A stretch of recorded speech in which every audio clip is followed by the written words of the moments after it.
Assalamualaikum warahmatullahi wabarakatuh. Waalaikumsalam warahmatullahi wabarakatuh. Gimana kabarnya hari ini anak-anak? Waalaikumsalam. Sehat, Pak. Oke, tetap semangat ya. Jangan sampai dengan daring terus kalian belajarnya menurun, kalian jadi malas untuk belajar. Tetap semangat, tetap mencari ilmu. Ya, kalian bisa lewat internet, bisa baca buku, bisa dari literatur yang lain, televisi, radio, dan sebagainya. Nah, Pak minta tolong Mas Faris untuk memimpin berdoa. Berdoa dimulai. Amin. Selesai. Ya, terima kasih ya Mas Faris sudah memimpin berdoa. Pak Dwi absen dulu ya. Nadia Tunisa ada? Ada, Pak. Rizal? Hadir. Anggun? Ada Anggun? Hadir, Pak. April? Ada. Minggu kemarin Pak Dwi sudah mengajarkan kalian tentang reaksi redoks. Pasti itu reaksi redoks. Masih ada yang ingat reaksi redoks? Mbak Nadia Tunisa, reaksi redoks apa? Adalah redoks yang ditandai dengan harga potensial sel yang berharga positif. Reaksi pada sel volta yang berharga positif. Ada lagi yang mau menambahkan? Redoks itu yang mengalami penurunan bilangan oksidasi. Hanya penurunan saja? Apa ada penaikan? Ada kenaikan, ada penurunan. Ya, berarti di sini ketika ada kenaikan, ada penurunan, berarti ada perubahan. Perubahan, Pak. Yang namanya reaksi redoks adalah reaksi yang mengalami perubahan oksidasi, bisa naik, bisa turun. Nah, sekarang kita masuk ke pembelajaran hari ini ya, sel volta. Kompetensi dasar pada materi hari ini adalah menganalisis proses yang terjadi dalam sel volta dan menjelaskan kegunaannya. Tujuan dari pembelajaran hari ini adalah melalui pembelajaran discovery learning dengan pendekatan saintifik, peserta didik diharapkan terlibat aktif selama proses belajar mengajar berlangsung dalam menjelaskan cara menghitung potensial sel volta, menganalisis proses yang terjadi pada sel volta dengan benar dengan mengembangkan nilai karakter berpikir kritis, kreatif, kerjasama, dan kejujuran. Pelajaran hari ini kalian akan mengerjakan LKPD berdiskusi dengan melalui WA group. Ya, nanti dari hasil diskusi tersebut kalian presentasikan. Nah, coba perhatikan gambar berikut di PowerPoint. Ya. Ini yang Pak Dwi tunjuk, gambar apa? Baterai. Ya. Baterai. Ini. Dari ketiga gambar ini, apa yang bisa kalian pikirkan? Dapat mengalirkan arus listrik. Nah, bagaimana cara mengalirkan arus listriknya? Ada yang tahu?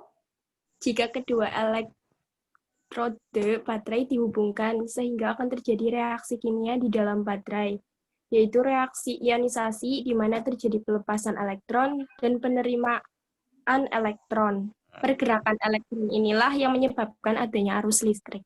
Ya, bagus sekali jawabannya Mbak April ya. Nah, bahwasanya ada reaksi redoks di mana reaksi ini akan melepaskan elektron dan akan menangkap elektron. Nah, ketika dia melepaskan elektron, elektron ini akan mengalir dari anoda ke katode sehingga aliran ini bisa menghasilkan listrik. Nah, yuk coba perhatikan video berikut.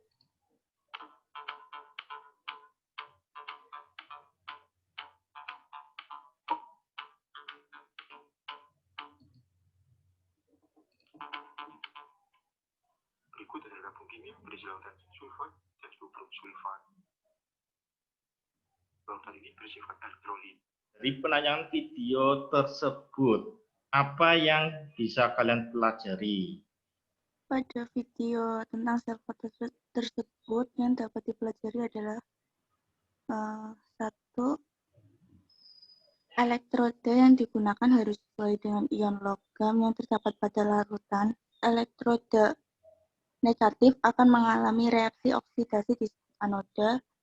Ya, betul Itu, Pak. sekali ya.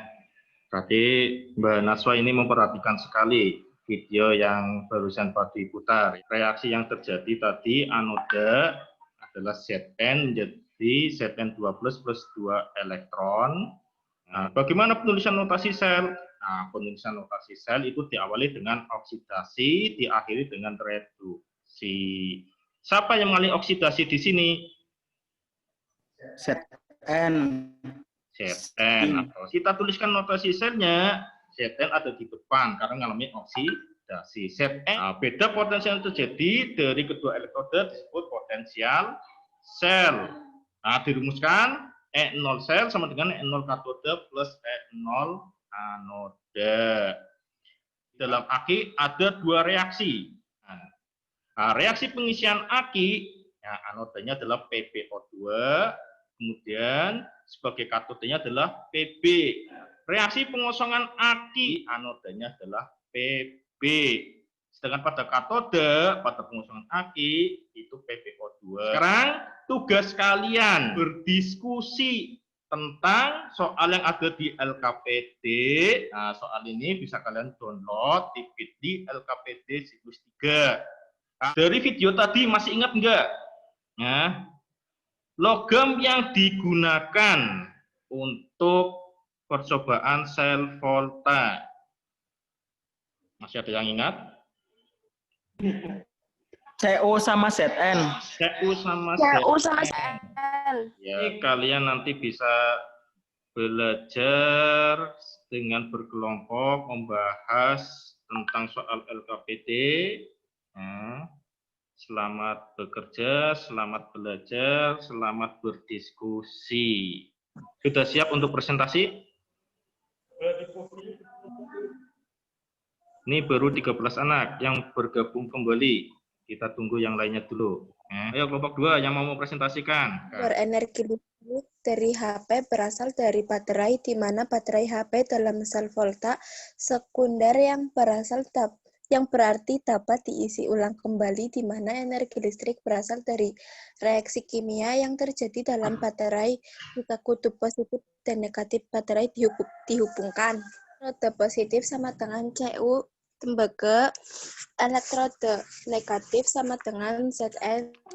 Dari kelompok 2 ya, bahwasanya menyatakan tadi pada katode itu elektrodenya adalah Cu, anoda elektrodenya adalah Zn, kemudian jembatan garam itu berfungsi untuk menutup rangkaian sehingga terjadi reaksi redoks. Kelompok 1 gimana, sudah siap untuk mempresentasikan? Tindak sebagai anoda adalah Zn karena dari gambar elektron mengalir dari Zn ke Sn sehingga muatan Zn adalah negatif dan mengalami reaksi reduksi. Menyimpulkan dari hasil teman-teman kalian yang sudah dipresentasikan untuk kelompok. Sel volta merupakan sel yang digunakan untuk mengubah energi kimia menjadi energi listrik. Ya. Sel berharga positif artinya reaksi redoks yang terjadi pada sel volta dapat berjalan secara spontan. Bahwasanya yang namanya sel volta adalah sel yang digunakan untuk mengubah energi kimia menjadi energi listrik.